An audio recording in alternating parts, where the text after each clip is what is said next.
حضرت عبد الرحمن بن ابو لیلہ رحمۃ اللہ تعالی علیہ نے سورہ مریم کی تلاوت کی۔ جب وہ اللہ تعالیٰ کے اس فرمان یعنی کہ خروا سجدا و بکیا پر پہنچے تو انہوں نے سجدہ تلاوت کیا، اور جب سجدے سے سر اٹھایا تو فرمایا یہ سجدہ ہے تو رونا کہاں ہے؟ تو ان بزرگوں کے اس قول سے یہ بھی مراد ہو سکتا ہے کہ سجدہ کر کے رونے والے لوگ اب کہاں ہیں، یہ ان کی مراد ہے۔ یعنی کہ حضرت امیر المؤمنین حضرت عمر فاروق رضی اللہ تعالی عنہ اور حضرت عبد الرحمن بن ابو لیلہ نے جو یہ فرمایا کہ سجدہ کرنے کے بعد جب اپنے سجدہ سے اپنے سر کو اٹھایا اور فرمایا یہ سجدہ ہے، رونا کہاں ہے، تو اس سے مراد کیا ہے؟ ان کے قول سے یہ مراد ہو سکتا ہے کہ سجدہ کر کے رونے والے لوگ اب کہاں رہے، اب کہاں ہیں؟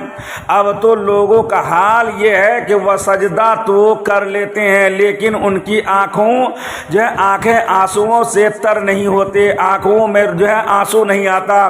تو ان بزرگوں کے یہ فرمان دراصل ہماری تربیت اور اصلاح کے لیے ہیں کہ ایک کاش ہمیں بھی تلاوت قرآن کے وقت اللہ تعالیٰ کے خوف سے رونا نصیب ہو جائے۔ تو آیات اذا تتلی علیہم آیات الرحمن سے ہمیں کیا چیز معلوم ہو گئی؟ ہمیں اس بات کی معلومات ہوئی کہ اللہ تعالیٰ کے کلام کی تلاوت کرنا اور تلاوت کرا کر سننا دونوں ہی پسندیدہ طریقے ہیں۔ اور دوسری بات یہ بھی معلوم ہو گئی کہ اللہ تعالیٰ کے کلام کی تلاوت کیا ہے؟ خشوع و خضوع کے ساتھ کرنا اللہ تعالیٰ کی بارگاہ میں پسندیدہ ہے۔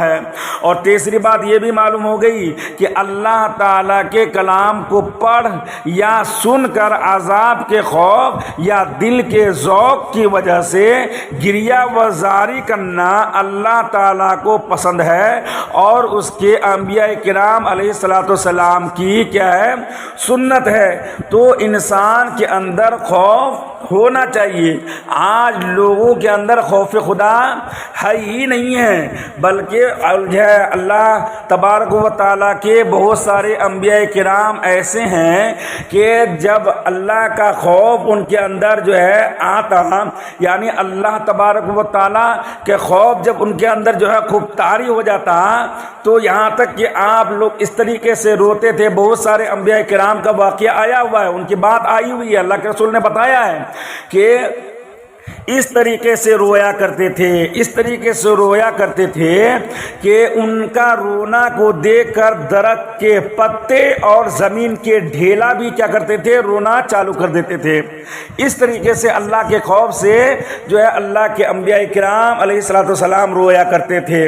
اور صرف وہی نہیں بلکہ تمام انبیاء کرام کا سردار اور تمام رسولان کرام کے سردار اور امام الانبیاء اللہ کے رسول صلی اللہ تعالیٰ علیہ وسلم کبھی کبھی سجدے کی حالت میں اور کبھی کبھی بیٹھنے کی حالت میں اس طریقے سے رویا کرتے تھے۔ حضرت عائشہ صدیقہ رضی اللہ تعالیٰ عنہا فرماتی ہیں کہ اس طریقے سے خوف خدا میں اللہ کے رسول روتے تھے کہ آپ کے داڑھی مبارک بھیگ جاتی تھی، اور پھر کیا ہوتا تھا کہ داڑھی مبارک بھیگنے کے بعد آپ کے آنسو مبارک زمین پہ ٹپکتا اور زمین گیلی ہو جاتی تھی۔ اس طریقے سے اللہ کے رسول صلی اللہ تعالیٰ علیہ وسلم کے اندر خوف خدا موجود، لیکن آج ہم ان کے امتی ہونے کے باوجود بھی ہمارے پاس خوف خدا بالکل ہے ہی نہیں ہے۔ تو انسان کو ان ساری چیزوں کے اوپر کیا کرنا چاہیے؟ دھیان دینا چاہیے۔ جس طریقے سے اللہ تبارک و تعالیٰ نے قرآن مجید کو نازل فرما کر پوری بات کو کیا کر دیا ہے؟ اللہ تعالیٰ نے بتا دیا ہے کہ اس طریقے سے کیا کرو، تم لوگ اللہ تبارک و تعالیٰ اللہ کی وحدانیت کا بیان کرو۔ اللہ نے تم کو کھانے کے لیے صرف کھانے کے لیے پیدا نہیں کیا، بلکہ وما خلقت الجن والانس الا لیعبدون، ہم نے جن اور انسان کو اس لیے پیدا کیا تاکہ وہ ہماری عبادت کرے۔ تو اللہ تعالیٰ پہلے تو سورہ مریم کے پہلے کیا کیا؟ فردن ذکر کیا، لیکن اب یہاں سے مشترکہ طور پر اللہ تعالیٰ یہاں پہ انبیاء کرام کا ذکر فرما رہا ہے کہ اولئک الذین انعم اللہ علیہم من النبیین من ذریۃ آدم وممن حملنا مع نوح ومن ذریۃ ابراہیم واسرائیل وممن ہدینا واجتبینا اذا تتلی علیہم آیات الرحمن خروا سجدا وبکیا.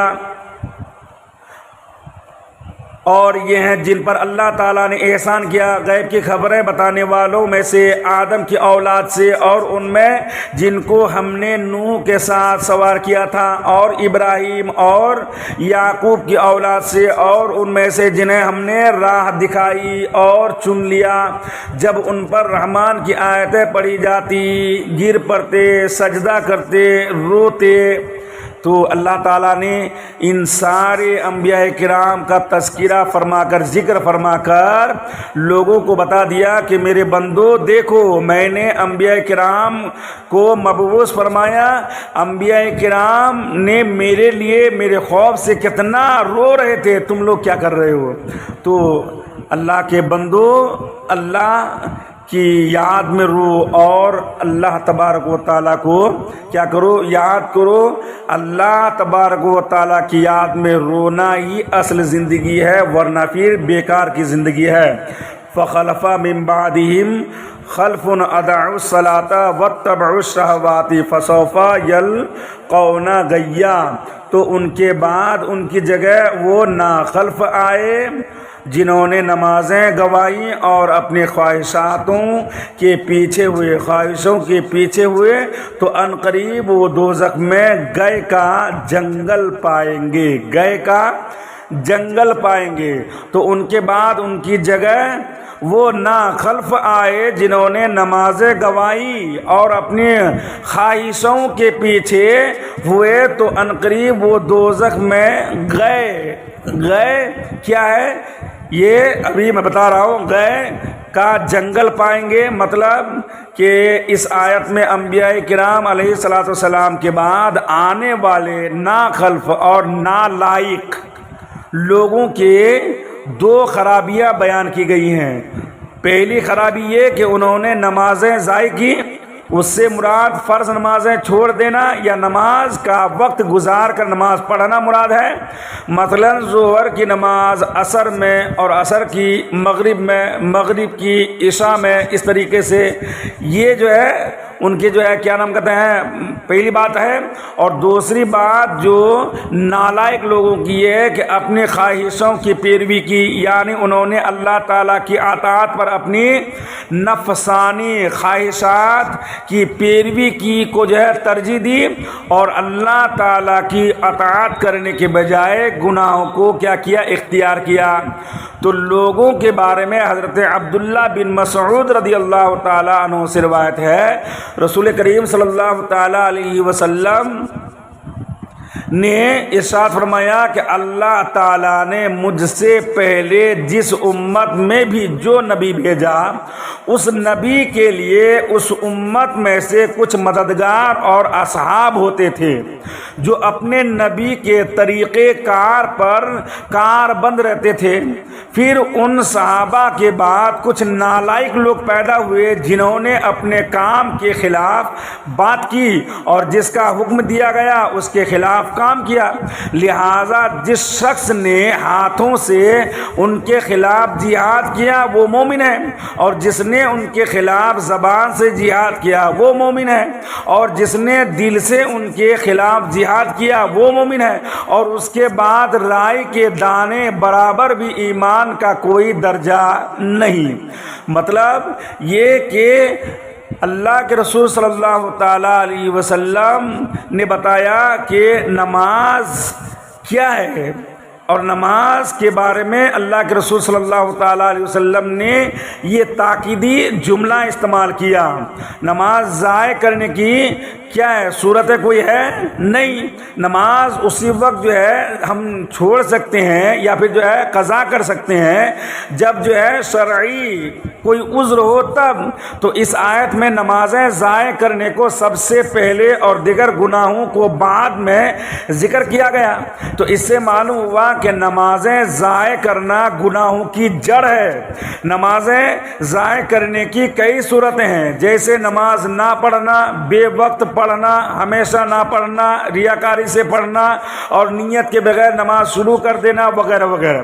تو احادیث میں نماز ضائع کرنے کی بہت وعیدیں بیان کی گئی ہیں، ان میں سے کئی حدیث کرام جو ہے مفسر کرام نے بیان کیا ہے، جیسا کہ حضرت نوفل بن معاویہ سے روایت ہے، اللہ کے رسول صلی اللہ تعالیٰ علیہ وسلم نے ارشاد فرمایا، یہاں پہ جو ذکر کیا گیا ہے اللہ تعالیٰ نے جو یہاں پہ بیان کیا کہ فَخَلَفَ مِن بَعْدِهِمْ خَلْفٌ أَضَاعُوا الصَّلَاةَ وَاتَّبَعُوا الشَّهَوَاتِ فَسَوْفَ يَلْقَوْنَ غَيًّا۔